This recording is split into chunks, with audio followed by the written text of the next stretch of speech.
One singing Ain't Got No, I Got Life. This is Democracy Now!, democracynow.org, The War and Peace Report. I'm Amy Goodman with Juan Gonzalez. Well, we end today's show with Matt Taibbi. He's a contributing editor for Rolling Stone magazine. His most recent in-depth piece is The Scam Wall Street Learned from the Mafia, how America's biggest banks took part in a nationwide bid-rigging conspiracy until they were caught on tape. Mike Taibbi has also been closely following the LIBOR scandal. 16 international banks are accused of rigging a key global interest rate used in contracts worth trillions of dollars. The London Interbank Offered Rate, known as LIBOR, is the average interest rate at which banks can borrow from each other. Some analysts say it defines the cost of money. The benchmark rate sets the borrowing cost of everything from mortgages to student loans to credit card accounts. Matt Taibbi is with us here in New York. His latest book is called Griftopia, a story of bankers, politicians, and the most audacious power grab in American history. Matt, welcome to Democracy Now! Good morning. Explain LIBOR. LIBOR is basically the rate at which banks borrow from each other. It's a benchmark that sets that a lot of international investment products are pegged to. When LIBOR is low, that means that the banks feel confident in each other, and when LIBOR is high, that means there's generally instability. And what we've been dealing with in this scandal are really two different types of manipulation. One, in which the banks manipulated LIBOR downward so as to create the appearance of good health generally, and then more specifically a much more insidious kind of corruption where they were manipulating it both up and down in order to capitalize on particular trades depending on what the banks were holding that day. So this is an explosive, gigantic financial scandal. But, Matt, you know, I was listening to Lawrence Kudlow a couple of nights ago at CNBC, the guru of the business journalism, and he claims this is a victimless crime, that this has been blown up out of proportion by the rest of the media and by some of the government regulators. I mean, I can't imagine how he could possibly, a sane person could possibly describe this as a victimless crime. Basically, every city and town in America, and to say nothing of the rest of the world, has investments that are pegged to LIBOR. Most of them are holding investment accounts that actually will decrease in value as LIBOR goes down.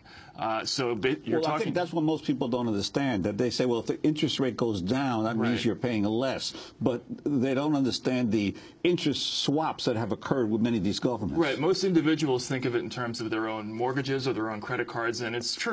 Most of those people probably benefited when they were manipulating LIBOR downward. Now, remember, they also manipulated it upwards at times, but when it was downward, those individuals did benefit. But on the whole, overall, ordinary people actually suffered when LIBOR was manipulated downward, mainly because local governments, municipal governments tended to lose money. So if you live in a town that had a budget crisis, that had to lay off firemen or teachers or policemen, or couldn't provide services or textbooks in their schools, you know, that might be due to this. And remember, even the tiniest manipulation downward, when you're talking about a thing of this scale, would result in tens of trillions of dollars of losses. So it's an enormous scandal. It eclipses anything we've seen since 2008.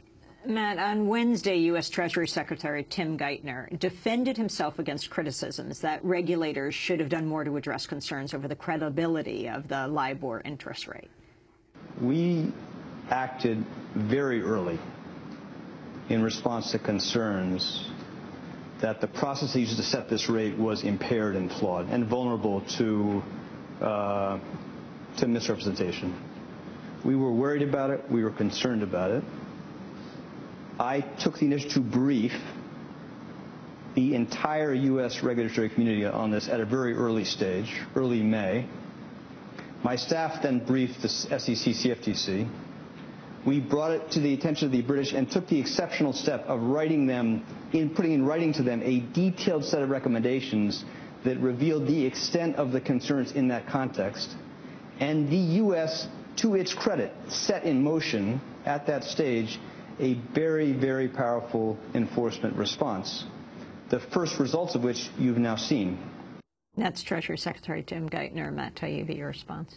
Well, first of all, the Bank of England chief, Irvin King, says that the memo that he sent to the British actually didn't outline any specific regulatory concerns. It didn't give them any information, but only proposed steps that they might take in the future. And those steps were actually just more recommendations for more self-regulation for the banks.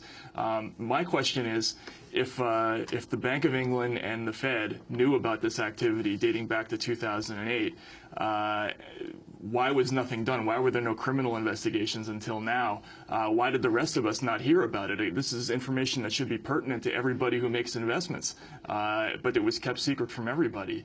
Remember, the information that the Fed got was that some of the banks not only were manipulating LIBOR, but they were doing it because they felt they had no choice, because everybody else was doing it. And for the Fed to get that information and not immediately launch a massive criminal investigation or help the Justice Department do that speaks to the ineffectiveness of their response. Well, isn't part of the problem, though, that some of these governments and central banks actually looked aside at what was going on because they wanted to keep interest rates low and hopefully bring the economies back and having some kind of economic resurgence? Yeah, absolutely. There's one way to look at this and say, okay, the Bank of England and the Fed knew about this in 2008, but they had an interest, perhaps, in seeing LIBOR artificially suppressed, because in that panic of 2008, when everything in the markets was going haywire, it actually benefited governments by creating the image of financial soundness in the markets. But that's an irrational response, because it's a terrible precedent to set for the government to allow manipulation of the markets in any way. And B, the banks weren't doing this just to make themselves look healthier. They were also doing this just to make money. They were trading against this information in what essentially was the biggest kind of insider trading you could possibly imagine. I don't think that argument is going to hold water. Matt, some like you say LIBOR scandal could cost the banks tens of billions of dollars, but the Wall Street Journal editorial page has portrayed Barclays bankers as the victim. When the scandal first broke, the Journal ignored it for a week. Then in a piece called Barclays Bank Bash, it wrote, quote, "Federal gumshoes are hot on the trail of banks suspected of attempting to manipulate a key interest rate. If only it were easy to separate the effect of alleged manipulation efforts by private banks from the deliberate manipulation by government," unquote. Talk about the U.S. media coverage of LIBOR scandal. Well, first of all, there hasn't been enough coverage in the United States, and that's probably because the scandal has not yet spread to our shores, and it will, because it probably starts with Barclays and UBS and the Royal Bank of Scotland. These are the three banks that we know of already that have admitted to this conduct, but it's eventually going to involve big American banks as well, and we know who they are. We don't have to mention them, but the American banks in the survey are also going to be involved in this. But I think the American media generally has been slow to realize the gravity of the scandal. I think there's a lot of fatigue out there among people with all the financial corruption. I think news editors generally are reluctant to go there, especially with something as complicated as LIBOR. But what we're going to see is a lot of coverage like what you just heard from the Wall Street Journal, where there's going to be a suggestion that this was done in sort of a patriotic manner in order to create an appearance of soundness in the markets during a period of crisis, that this was done at the behest of governments, and I would suspect that that's going to be the first line of defense for these banks. I want to ask you about something else, not directly related to LIBOR, but certainly to banks and to your connection to them, to the mafia. The recent revelations that HSBC, one of the biggest bank in Europe, admitted that it was laundering tens of millions of dollars in drug money from the Mexican drug cartels, forcing one of its chief officers to resign publicly in a hearing. Right. Yeah, that's obviously a big scandal, too. It probably has been overshadowed by the LIBOR revelations recently. We've obviously heard things like this before, banks not asking enough questions about where the money is coming from. The Bank of New York scandal back in the late 90s with the Russian mob money that was flowing through there by the billion. To a lesser degree, the scandal involving John Corzine and his company, and what questions did Chase ask or not ask when they were dealing with them. there's clearly a laxity among all the banks in asking enough questions about where money is coming from. I suspect that the HSBC scandal will help spread awareness on that regard as well. What is the solution, Matt Taibbi? To the LIBOR situation? Or? Yes, and overall, whether we're talking about HSBC, to the power, and to the administration, not to mention in this election year, the opponents, shoring up and supporting and protecting. Well, the LIBOR scandal presents really the mother of all regulatory dilemmas, because this scandal could not have happened if it was just one or two or even three banks acting as rogue participants. The way LIBOR works is they take a survey of 16 banks every day. They take the 4 highest numbers and the 4 lowest numbers, and they throw them out. They average out the remaining numbers, and what that means is that pretty much all the banks have to be in on it in order to move the needle in any one direction. So you're talking about 16 of the world's biggest, most powerful financial institutions, and if they're all cooperating in what essentially is a gigantic international price-fixing operation, what do regulators do?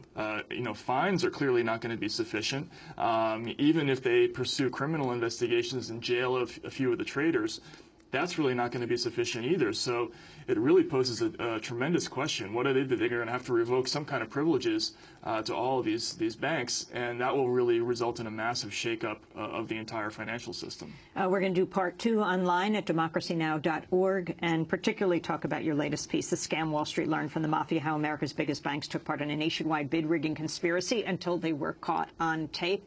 And also find out, when we talk about Bain, what private equity actually is. Matt Taibbi, contributing editor for Rolling Stone magazine.